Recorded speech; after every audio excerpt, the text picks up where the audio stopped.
They thought she was an easy target, just a scared little girl alone in a new town. But the moment she whispered her dog's names, 3 German shepherds stepped forward like silent warriors. In a heartbeat, the bullies realized they'd picked a fight they could never hope to win. But what happened next would haunt them forever. Lily clutched the strap of her backpack as she stepped off the moving truck, her sneakers crunching against the gravel driveway.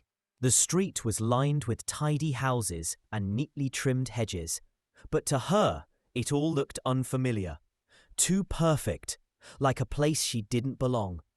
She swallowed hard and glanced back at her father, who was busy unloading boxes. Behind her, 3 German shepherds hopped gracefully from the truck bed. They stretched and shook out their fur, each one casting a protective glance around the quiet neighborhood.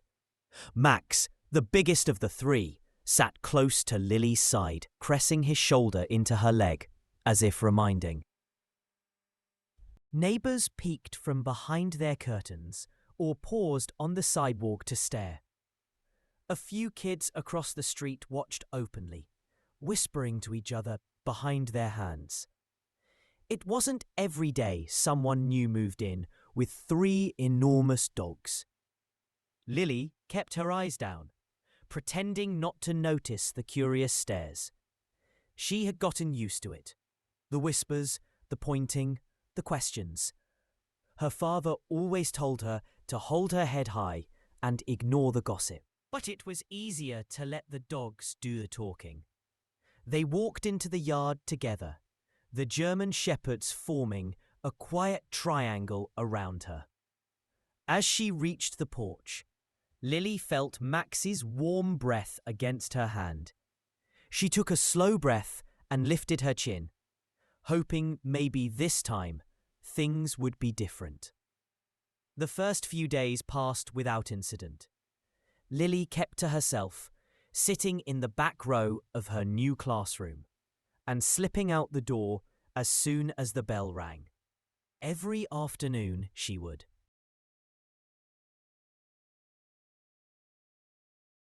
Walk home the same way, the German shepherds trailing behind her in a disciplined line. Then it was on a Wednesday that everything changed. She had just rounded the corner onto Maple Avenue when she spotted them. A group of boys loitering near the alley. They looked up as she approached, their faces twisting into the mean, taunting smiles. She recognized all too well. "Hey, new girl," one called, his voice dripping with mock sweetness. "Were you going in such a hurry?"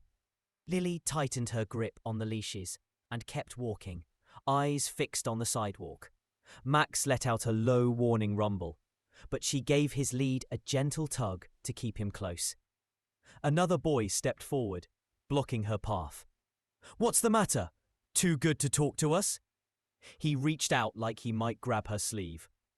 The other shepherds shifted, their ears pinned back. Lily's chest fluttered with fear, but she swallowed it down. "Please move," she said quietly, her voice steady, even as her heart raced. They laughed in unison. One of them mimicked her soft voice in a cruel falsetto. Another took a bold step closer, his hand brushing against her backpack strap. That was all it took.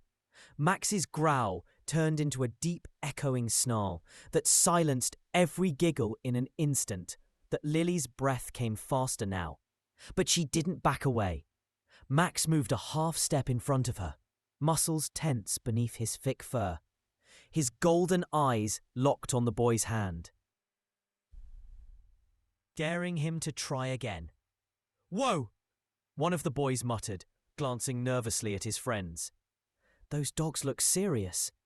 The leader, taller than the rest, with a mop of sandy hair, scoffed and rolled his eyes. "It's just barking. He's not going to do anything," he said, though his voice sounded less sure than before. Lily swallowed hard. "Please," she said again, her fingers curled tight around the leashes. "Just let me pass." The boys shifted uneasily, but their leader wasn't ready to back down. He squared high, "What are you going to do, Sigther?" "What's on us?" As if he'd flipped a switch, Max's snarl deepened.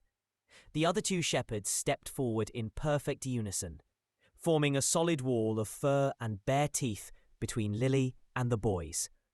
Their hackles rose like bristling armor, and low, vibrating growls filled the narrow street point. One of the boys took a step back, his face pale. "Man, maybe we should—" "No," the leader snapped, though his eyes darted nervously to the dogs. He reached out again, fingers brushing Lily's shoulder. For a moment, time stretched thin as paper. Every sound seemed to vanish, except the thunder of Lily's heartbeat and the steady growl rumbling from Max's chest. The second the boy's fingers closed around Lily's shoulder, everything happened at once. Max lunged forward with a roar that made the air tremble. His paws hit the pavement, hackles raised in a fierce ridge along his spine. The other two shepherds moved in perfect synchrony, flanking they. Bad. The boy yelped and stumbled back, nearly tripping over his own feet. The others scrambled away, their bravado dissolving into wide-eyed fear. But Max didn't stop. He planted himself firmly between Lily and the bullies, head lowered, lips peeled back in a snarl that showed every sharp white tooth. "Call them off!" one of the boys shouted, voice cracking. "Make them stop!" Lily stood frozen, her hand trembling on the leash. But she wasn't afraid of Max, not for a single moment. She knew he would never hurt her. He was only doing what he had been trained to do. Protect her at any cost. "It's okay," she said softly, laying her other hand on Max's broad back. The heat of his body grounded her, gave her strength she hadn't known she had. The boys backed away further, their sneakers scuffing the asphalt. One by one, they turned and bolted down the alley, their curses fading into the distance. The street fell silent, except for Max's heavy breathing. Slowly, the shepherds relaxed, their growls subsiding into weary watchfulness. Lily exhaled shakily and sank to her knees, pressing her face into Max's thick fur. A door creaked open across the street, and Mrs. Jennings, the elderly woman who always watered her roses at dawn, hurried out onto her porch. She clutched a phone in her hand, her eyes wide. "Are you all right, dear?" she called, voice tight with concern. Lily lifted her head from Max's fur, her cheeks blotchy with tears she hadn't realized were falling. She nodded shakily. I think so." Mrs. Jennings crossed the road in quick, careful steps. She knelt beside Lily, her gaze flicking to the German shepherds standing guard. "Those boys won't be bothering you again," she said firmly, laying a gentle hand on Lily's shoulder. "I've already called your father." Lily swallowed, her throat tight. "Thank you." The other two shepherds press, their tails finally starting to lower. Max sat down, still watching the empty alley, as if expecting the boys to reappear at any moment of Mrs. Jennings studied the dogs with something like awe. "I've never seen animals so loyal," she murmured. "They're my best friends," Lily whispered, her voice small but certain. Within minutes, her father's car skidded to a stop at the curb. He jumped out, eyes frantic, until he spotted her, safe behind the wall of fur. Relief collapsed his shoulders as he ran to gather her in his arms. "I was so scared," he murmured into her hair. Lily rested her cheek against his chest, feeling Max's steady presence at her side. "I wasn't," she said softly. "Not with them here." The days that followed changed everything. Word of what had happened spread quickly through the neighborhood.